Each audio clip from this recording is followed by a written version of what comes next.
Hello everyone, welcome back to my YouTube channel, The English Lazar. And we are continuing our Indian writers series and today we will discuss Rabindranath Tagore ji Rabindranath Tagore. तो अगर हम इनकी date of birth की बात करते हैं तो इनका जो बर्थ हुआ 7 मई 1861 को इनका बर्थ हुआ और 7 अगस्त 1941 तक इनका लाइफ पीरियड रहा। एक बात जो आपको ये याद रखनी है। इसके बाद में अगर हम बात करते हैं तो ये यंगर सन थे, यंगर सन थे किनके? ये यंगर सन थे देवेंद्रनाथ टैगोर के। देवेंद्रनाथ टैगोर, ये जो रविंद्रनाथ टैगोर है ये यंगर सन थे देवेंद्रनाथ टैगोर के। देवेंद्रनाथ टैगोर जो लीडर थे, किस चीज के लीडर थे? लीडर ऑफ ब्रह्म समाज, लीडर ऑफ ब्रह्म समाज, इसके ये लीडर थे। कौन लीडर थे? देवेंद्रनाथ टैगोर, यानी कि जो रविंद्रनाथ टैगोर के फादर हैं, रविंद्रनाथ टैगोर के जो फादर हैं वो क्या थे? लीडर ऑफ ब्रह्म समाज थे। अच्छा, रविंद्रनाथ का जो बर्थ हुआ वो कहां पर हुआ? रविंद्रनाथ टैगोर का जो बर्थ है वो कलकत्ता के अंदर हुआ, जो आज के टाइम में कोलकाता के नाम से जाना जाता है। इनका बर्थ कहां पर हुआ? कलकत्ता में, जो आज कोलकाता के नाम से जाना जाता है। अच्छा, जो टैगोर थे ये पोएट थे, राइटर थे, ये पोएट थे, राइटर थे, प्ले राइट थे, पोएट थे, राइटर थे, प्ले राइट थे, कंपोजर थे और क्या थे? ये कंपोजर थे, ऑथर थे, ये ऑथर थे। ऑथर किसके थे? ये ऑथर थे, ऑथर ऑफ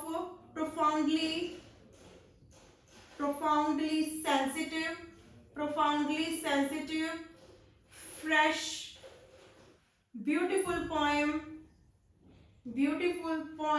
गीतांजलि के, ब्यूटीफुल पोएम गीतांजलि, उसके क्या थे? ये ऑथर थे। ठीक है, यानी कि जो रविंद्रनाथ टैगोर हैं ये पोएट थे, राइटर थे, प्ले राइट थे, पेंटर भी थे, ये कंपोजर थे, author of profoundly sensitive fresh beautiful poem Gitanjali जो इनका मास्टरपीस रहा है, गीतांजलि जो कि इनका मास्टरपीस रहा है, मास्टरपीस है ये गीतांजलि, इनका सबसे मतलब सुपर्ब वर्क रहा है और ये गीतांजलि टैगोर का मास्टरपीस है। इसके बाद में हम देखते हैं कि जो रविंद्रनाथ टैगोर थे ये फर्स्ट नॉन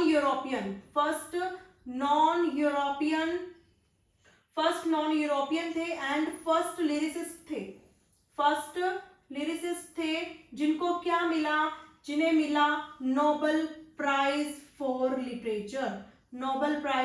लिटरेचर मिला।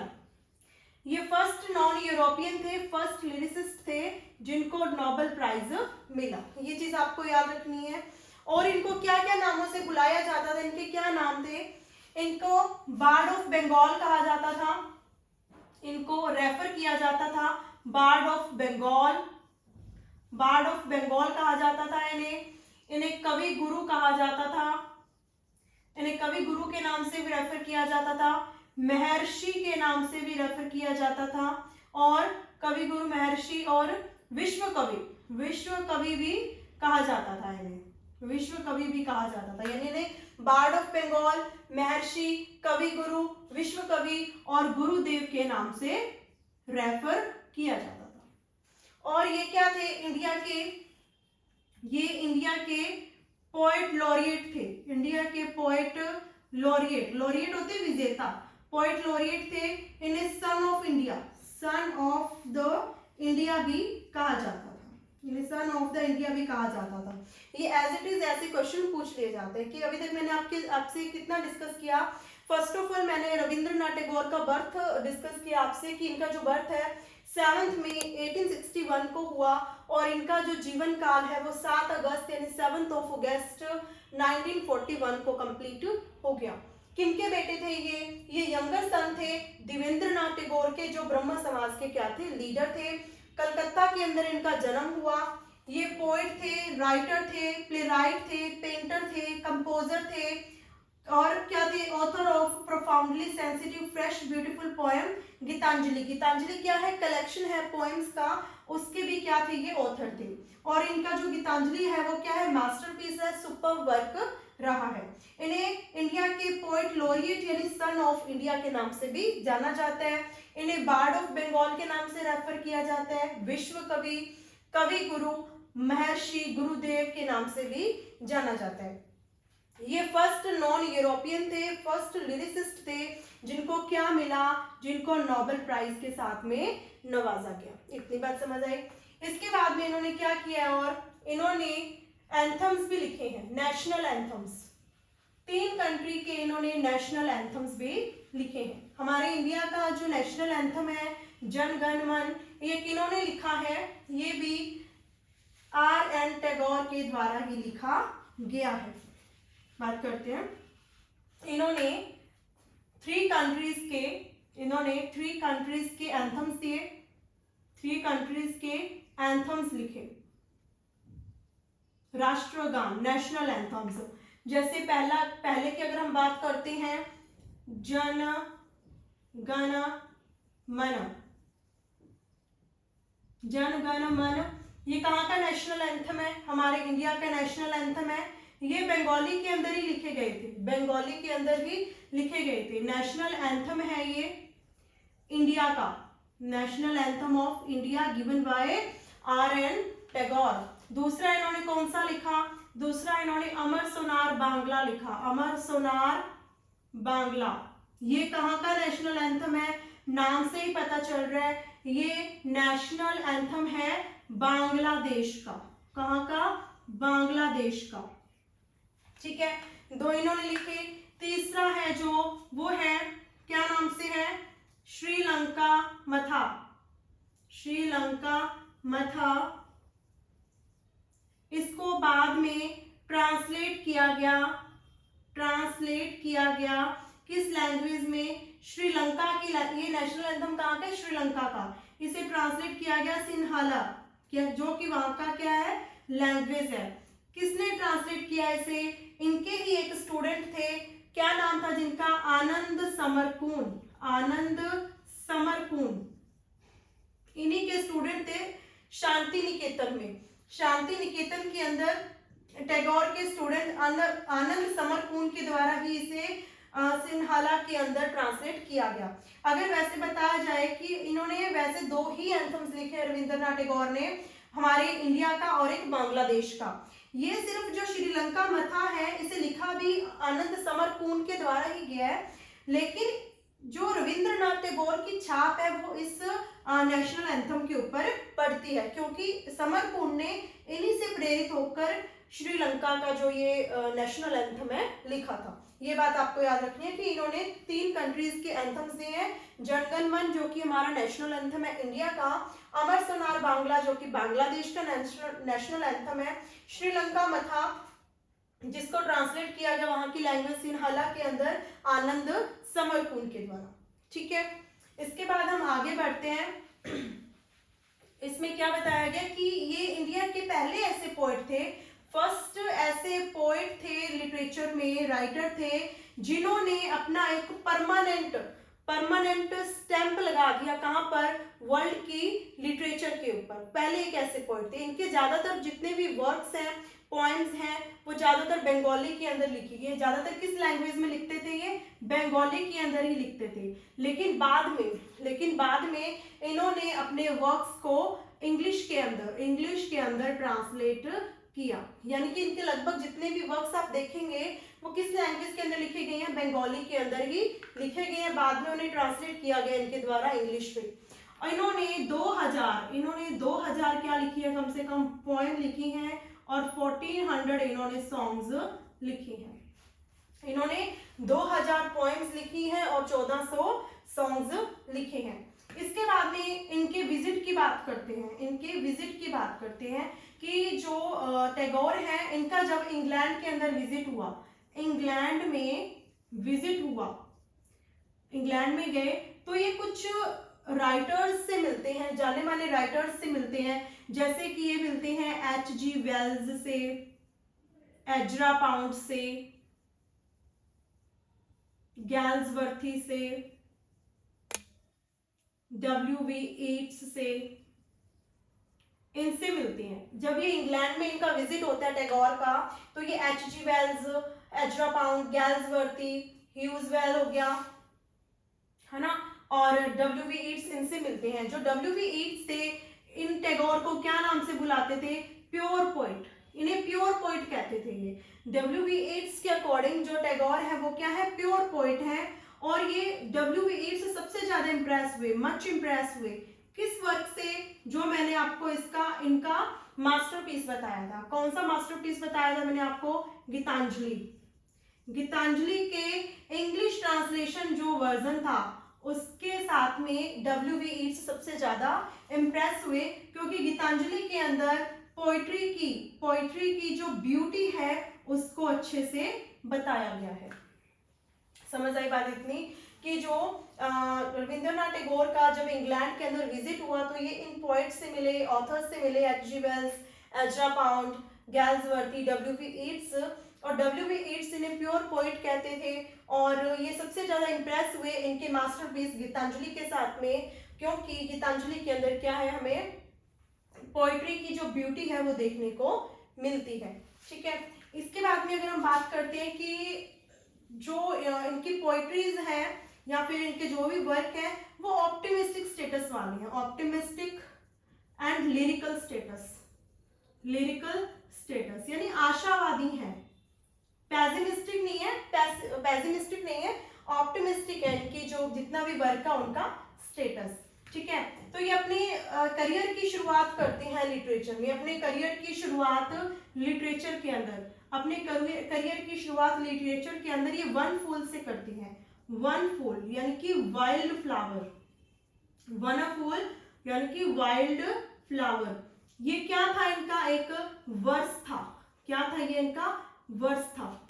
ये अपने करियर की शुरुआत वन फूल यानी कि वाइल्ड फ्लावर से करते हैं, जो कि इनका एक वर्स है। इतनी बात आई समझ में? इसके बाद में इनके कम से कम 50 से ऊपर इनके कुछ पोइट्री के पोएम्स के वॉल्यूम है, पोएम के वॉल्यूम है, जिनमें हम कुछ फेमस वॉल्यूम को, वेल नोन जो पोएम के कलेक्शन है उनको जानते हैं, जैसे मानसी।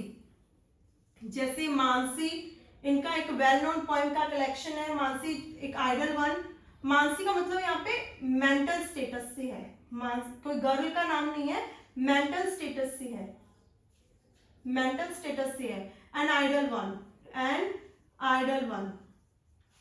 इसके बाद में आप देखेंगे Sonar Tari, Sonar Tari, a golden boat, a golden boat. ये भी क्या है? इनका एक अच्छा कलेक्शन है, किसका? पॉइंट्स का। गीतांजलि जो अभी बताया था, गीतांजलि, ये भी एक अच्छा कलेक्शन है, सॉन्ग ऑफरिंग है इसमें, सॉन्ग ऑफरिंग है। गित्तीमल्या हो गया, गित्तीमल्या, ये भी इनका एक पोइट्री का कलेक्शन है। रेथ ऑफ सॉन्ग्स यानी कि गार्लैंड ऑफ सॉन्ग्स। ठीक है, इसके बाद अगर आप देखते हैं और कौन से, मानसी है, सोनारतरी है, गीतांजलि है, गित्तीमल्या है। आप एक बल्का देखेंगे, बल्का। बल्का क्या है? बल्का का मतलब क्या होता है? फ्लाइट ऑफ क्रेन्स, हंसों का झुंड, फ्लाइट ऑफ क्रेन्स। एक आप देखेंगे उत्सर्ग, उत्सर्ग देखेंगे। उत्सर्ग में क्या होता है? उत्सर्ग के अंदर आप ऑफरिंग देखते हैं, ऑफरिंग। ये कुछ जो मैंने आपको बताई है वेल नोन पोएम के कलेक्शन है।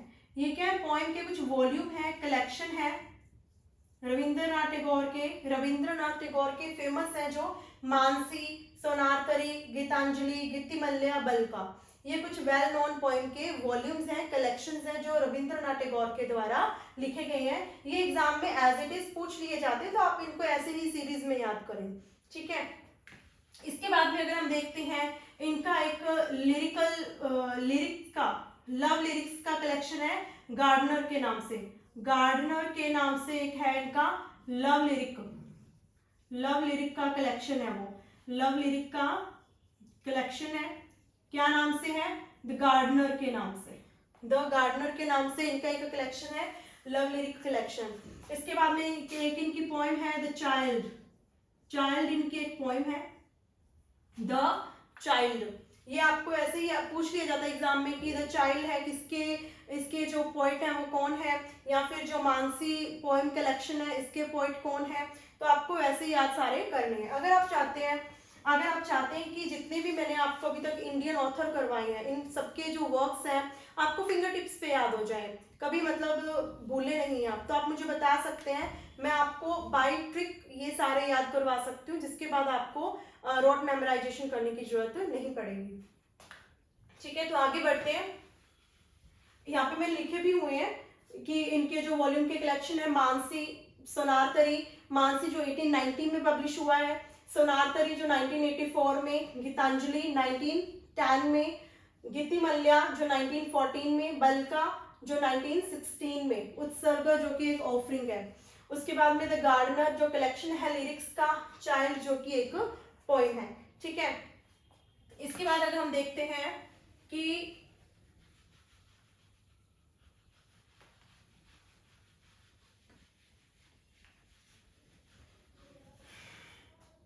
गीतांजलि की बात करते हैं हम, गीतांजलि इनका मास्टरपीस है, तो इसे थोड़ा डिटेल में देखेंगे। गीतांजलि, गीतांजलि जो इन्होंने 1910 के अंदर पब्लिश करवाई थी, 1910 में पब्लिश हुई। ये ओरिजिनली अगर बात करते हैं, ओरिजिनली ये कौन सी लैंग्वेज में लिखी गई है, बंगाली के अंदर लिखी गई है। कौन सी लैंग्वेज में लिखी गई है, बंगाली के अंदर लिखी गई है, 1910 के अंदर ये पब्लिश हुई। इसके अंदर आपको गीतांजलि भी आपको मैं बता रही हूँ कि सॉन्ग ऑफरिंग है, और इसमें क्या है, पॉइंट्स का कलेक्शन है। तो कितनी पॉइंट्स है इसमें, 156 एंड 157, 156 है या 157, इसके अंदर आपको पॉइंट दिखेंगी। आपको दोनों ही लिखे आते हैं लगभग, तो आपको इसे टिक करना होता है 156 एंड 157 को। लेकिन इन्होंने 1912 के अंदर, 19 एंड 12 के अंदर इसे पब्लिश करवाया इंग्लिश ट्रांसलेशन में, यानी कि इन्होंने ट्रांसलेट कर दिया, गीतांजलि को ट्रांसलेट किया इंग्लिश में। पब्लिश कब हुई, 19 एंड 12 में। 19 एंड 12 में जब ये पब्लिश हुई, उसके बाद में नवंबर 1913 के अंदर इसे इंग्लिश वर्जन को क्या मिला, नोबेल प्राइज मिला, नोबेल प्राइज मिला। यानी कि जो ये गीतांजलि थी ओरिजिनली लिखी गई थी बंगाली में, 1910 के अंदर ये पब्लिश हुई थी, जिसके अंदर आपको 156 या 57 यानी कि 156 और 157 पॉइंट का कलेक्शन देखने को मिलता है। बाद में इन्होंने इंग्लिश के अंदर इसे ट्रांसलेट किया, 1912 के अंदर पब्लिश करवाया, और इस ट्रांसलेशन वाले वर्जन को, वॉल्यूम को 1913 के अंदर, नवंबर 1930 के अंदर नोबेल 13 के अंदर नोबेल प्राइज मिला। तो ये इंग्लिश वर्जन है जो, उसके अंदर भी क्या 156 ही पॉइंट्स है, नहीं, उसके अंदर आपको देखने को मिलेंगी 103। इंग्लिश वर्जन के अंदर आपको 103 पॉइंट्स दिखेंगी, जिसमें से इन्होंने 53 पॉइंट्स तो ओरिजिनली यहीं से उठा ली, बंगाली वाली, यानी कि 157 में से 53 पॉइंट्स तो इन्होंने बंगाली वाली थी जिनको ट्रांसलेट कर दिया इंग्लिश में, बची हमारी 50। तो 50 को इन्होंने कैसे, कहां से किया, इनमें से तो नहीं लिया। 50 का अगर हम ब्रेक डाउन करते हैं तो इन्होंने अलग अलग वर्क से लिया था, अलग अलग वर्क से लिया था। तो 50 का ब्रेक डाउन करें तो इन्होंने गीतिमल्या से 17 पॉइंट्स उठाई जिनको ट्रांसलेट कर दिया। गीतिमल्या के बाद में हम देखते हैं निवेद्या से इन्होंने 15 पॉइंट्स को उठाया, जिसको इन्होंने कन्वर्ट कर दिया। खैरा से इन्होंने 11, और जो हमारी है अचल यतन जो ड्रामा है उसमें से इन्होंने 7 या 8 उठाए वर्क, जिनको इन्होंने इंग्लिश के अंदर ट्रांसलेट किया। यानी कि 53 तो इन्होंने डायरेक्ट अपनी ओरिजिनल बुक से उठाई पॉइंट्स, जिनको कन्वर्ट कर दिया इंग्लिश में, और 53 का ब्रेकडाउन आप देख सकते हैं, गीतिमल्या से 17, नैवेद्या से 15, खैरा से 11 और अचल यतन से 7 या 8 वर्क्स को उठा के इन्होंने इंग्लिश के अंदर ट्रांसलेट कर दिया, जिसका जोड़ कितना बनेगा 103। ये चीज आपको याद रखनी, एग्जाम में पूछ ली जाती है कि गीतिमल्या से कितनी पॉइंट्स को उठाया गया जिनको इंग्लिश के अंदर कन्वर्ट किया गया, तो बताएंगे 17। तो आपको ऐसे ही याद रखना है 17, 15, 11, 17, 15 एंड 11, और अचल यतन जो ड्रामा है उससे 7 या 8। ठीक है,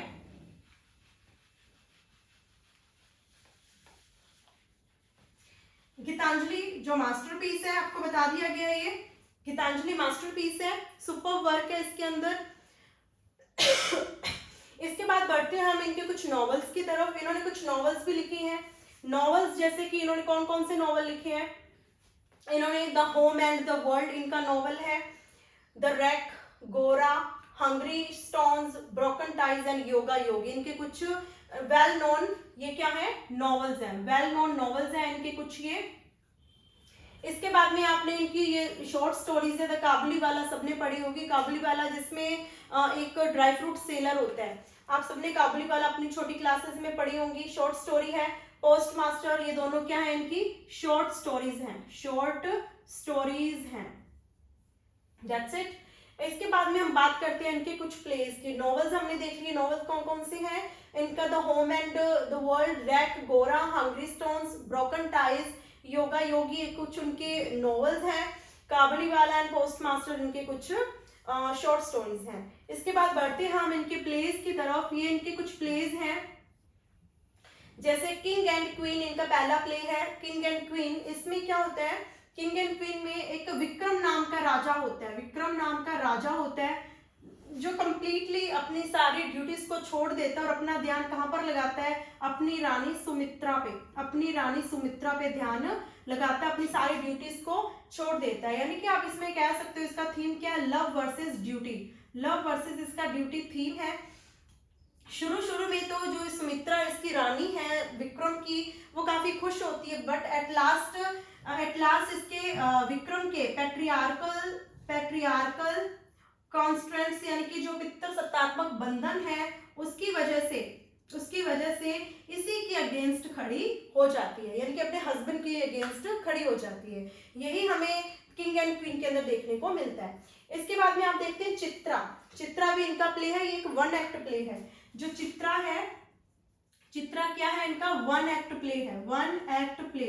इसमें आपको एक चित्रगंधा नाम की राजकुमारी कहेंगे देखने को मिलेगी, चित्रगंधा, चित्रगंधा नाम की एक राजकुमारी है जो कहाँ के रहने वाली है, मणिपुर, मणिपुर की रहने वाली है, मणिपुर की रहने वाली एक राजकुमारी है। इसके जो फादर हैं अपना उत्तरदायी बनाने के लिए, अपने वंश का उत्तरदायी बनाने के लिए इनका जो पालन पोषण है पुत्र की तरह करते हैं, सन की तरह करते हैं, ठीक है। और ये अपनी इनका जो बॉडी स्ट्रक्चर है वो भी काफी बलवान है, मर्दाना शरीर है इनका, चित्रगंधा जो कि राजकुमारी है, इनका बॉडी स्ट्रक्चर भी वैसा ही है, शक्तिशाली है ये राजकुमार की तरह, और शरीर भी काफी बलवान है, मर्दाना स्ट्रक्चर है इनका। तो एक बार ये जंगल में घूम रहे होते हैं अर्जुन घूम रहे होते हैं जो ब्रह्मचर्य का पालन करते हैं, तो उनको देख के जो चित्रगंधा ये क्या हो जाती है, अट्रैक्ट हो जाती है। लेकिन अर्जुन इसके मर्दाना शरीर को देख के इसे क्या कर देता है, इग्नोर कर देता है, और वैसे ब्रह्मचर्य का पालन करते हैं। जब ये इग्नोर कर देते हैं तो चित्रगंधा समझ जाती है, हताश हो जाती है कि मेरे ऐसे बॉडी स्ट्रक्चर के कारण अर्जुन ने मुझे नहीं देखा। तो चित्रगंधा क्या करती है, बसंत देवता से फरियाद लगाती है, रिक्वेस्ट करती है कि मुझे सौंदर्य प्रदान किया जाए, मुझे ब्यूटी दी जाए, क्योंकि आज मुझे नकारा गया सिर्फ और सिर्फ मेरे इस टाइप के बॉडी स्ट्रक्चर के कारण, ठीक है। तो उसे क्या है, चित्रगंधा को 1 साल के लिए वरदान मिल जाता है, सुंदरता का वरदान मिल जाता है। तो नेक्स्ट टाइम क्या है, जो अर्जुन है वो नई चित्रगंधा जो खूबसूरत है उसको देख के अट्रैक्ट हो जाते हैं, लेकिन चित्रगंधा ये जानती है कि मेरा जो असली स्ट्रक्चर है वो ऐसा नहीं है, यानी कि जो अर्जुन को लगाव होना चाहिए, मेरी जो मैं वीर हूँ, बलवान हूँ, इस चीज से होना चाहिए, ना कि इस सुंदरता से। तो 1 साल के बाद में क्या हो जाता है, जो वरदान है समाप्त हो जाता है, कंप्लीट हो जाता है, वापस उसका बॉडी स्ट्रक्चर वैसा बन जाता है। तो अर्जुन है जो चित्रगंधा से नाराज होने की बजाय उससे खुश होते हैं कि मुझे एक सच्चा साथी मिल गया है जो काफी वीर है और बलवान है, ठीक है। ये है चित्रगंधा की कहानी चित्रा प्ले के अंदर। इसके बाद में इनका नेक्स्ट जो प्ले है वो है पोस्ट ऑफिस। इसमें क्या होता है, एक अमल नाम का लड़का होता है, एक अमल नाम का लड़का होता है जो क्या होता है, अनाथ होता है, ऑर्फन। जो अनाथ होता है और अमल नाम के लड़के को अडॉप्ट कर लिया जाता है इनके अंकल के द्वारा। इनके अंकल के द्वारा, अंकल का नाम क्या होता है? माधव। माधव होते हैं अमल नाम के लड़के के अंकल, माधव अडॉप्ट कर लेते हैं। लेकिन डॉक्टरों का क्या कहना होता है? डॉक्टरों का कहना होता है कि अमल को बाहरी दुनिया नहीं दिखानी है, इसको घर के अंदर ही बंद रखना है। तो इसके जो अंकल है इसको घर में ही कैद करके रखते हैं, बाहर की दुनिया से मिलने नहीं देते। तो अमल क्या है, हमेशा अपने घर की खिड़की पे बैठा रहता है, खिड़की पर बैठ के बाहर दूध वाली से या फिर कोई सुधा नाम की लड़की है उससे सबसे बातें करता रहता है, दही वाला हो गया, दूध वाला हो गया, और वो कोशिश करता है कि मैं सबसे बाहरी दुनिया से जुड़ पाऊं। तो एक बार क्या, उनके अमल के घर के पास में एक पोस्ट ऑफिस बनता है, पोस्ट ऑफिस बनता है, और वो उम्मीद लगाता है कि अब ये पोस्ट ऑफिस बन रहा है तो मुझे राजा की चिट्ठी जरूर आएगी।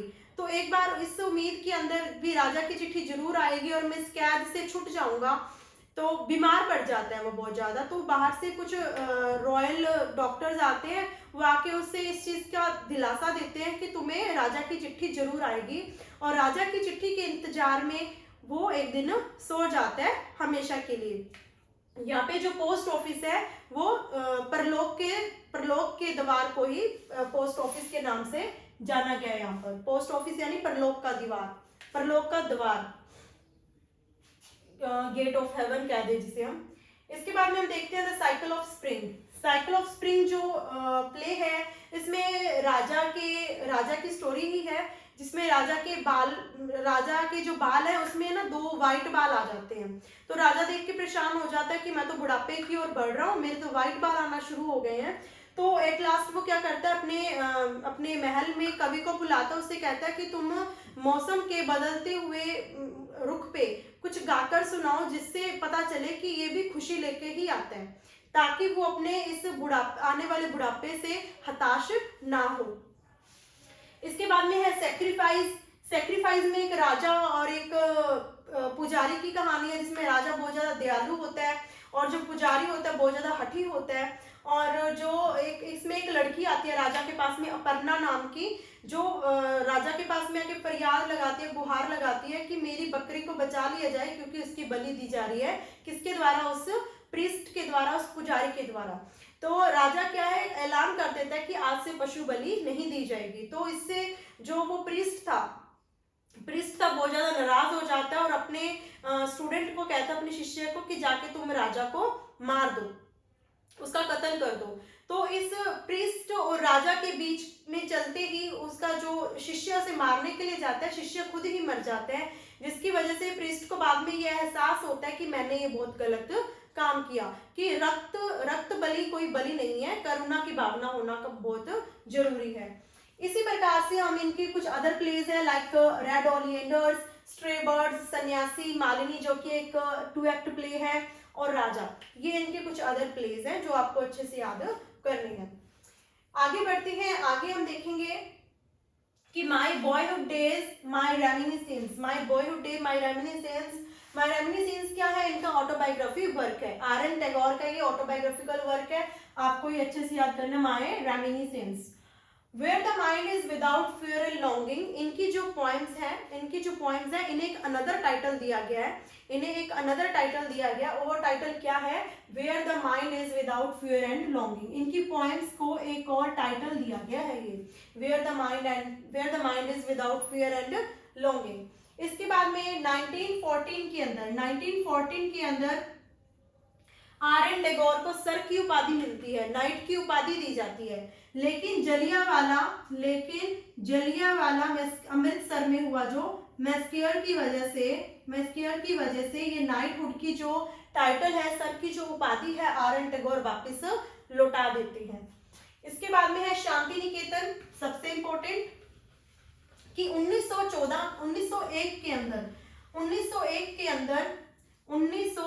अंदर भोलपुर यानी कि वेस्ट बंगाल में आर.एन. टैगोर क्या करते हैं? शांति निकेतन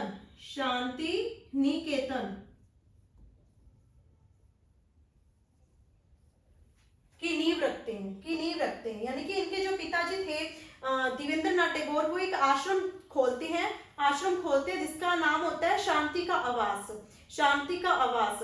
और जो रविंद्रनाथ टैगोर है वहीं पे जाके क्या है, उस वहाँ पे अपना उसे एजुकेशन का जरिया मानते हैं। वो क्या है, जो रविंद्रनाथ टैगोर थे वो ब्रिटिश जो स्टडी करवाई जाती थी चार दीवारों वाले कमरे में, उससे उन्हें वो बिल्कुल पसंद नहीं थी। उनका मानना था कि जो ये चार दीवारें होती हैं बच्चे की जो क्रिएटिविटी है उसको मार देती हैं, शिक्षा तो हमेशा खुले में ही ग्रहण की जा सकती है। ये आर.एन. टैगोर के विचार थे। यानी कि वो फिर उसके बाद में शांति निकेतन में वो एक ट्री के नीचे सभी को स्टडी करवाते हैं, पढ़ाई करवाते हैं। और वहां पर वो सिर्फ किताबी ज्ञान ही नहीं देते बल्कि सर्वांगीण विकास करते हैं बच्चे का। वहां पर उन्हें कलात्मक कार्य करवाए जाते हैं, चित्रकारी सिखाई जाती है, पेंटिंग, और उन्हें पोट्री का काम भी सिखाया जाता है। ये था शांति निकेतन के बारे में। उसके बाद में इनका विजिट दिखाया गया अमेरिका के अंदर जब 1912 के अंदर 1912 के अंदर अमेरिका में ये विजिट करते हैं। वहां पे ये अपने कुछ लेक्चर्स को डिलीवर करते हैं। बाद में यही लेक्चर्स साधना एंड टाइटल के साथ में प्रिंट होते हैं, यानी कि जब नवंबर 1912 के अंदर अमेरिका का विजिट करते हैं, वहां पर जो भी ये लेक्चर्स को डिलीवर करते हैं अमेरिका में, उसको बाद में साधना एंड टाइटल के साथ में पब्लिश करवाया जाता है।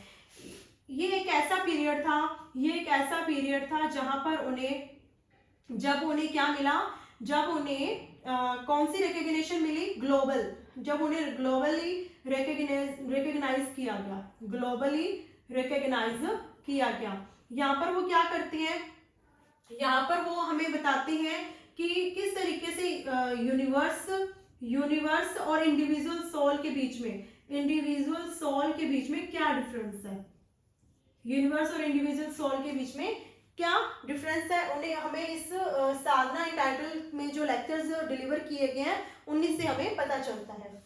उसके बाद में द वॉइस ऑफ ह्यूमैनिटी, इनके जो भी एसेज हैं, इनकी जो भी स्पीच है उसको द वॉइस ऑफ ह्यूमैनिटी के टाइटल के साथ में प्रिंट किया गया है, ठीक है, पब्लिश करवाया गया है। यानी कि द वॉइसेस ऑफ ह्यूमैनिटी के अंदर हमें इनकी एसेज और इनकी स्पीच देखने को मिलती है। तो ये था आर.एन. टैगोर के बारे में कंप्लीट एक लेक्चर। आई होप आपको समझ आया होगा। तो मिलते हैं हमारे नेक्स्ट वीडियो में। Thank you.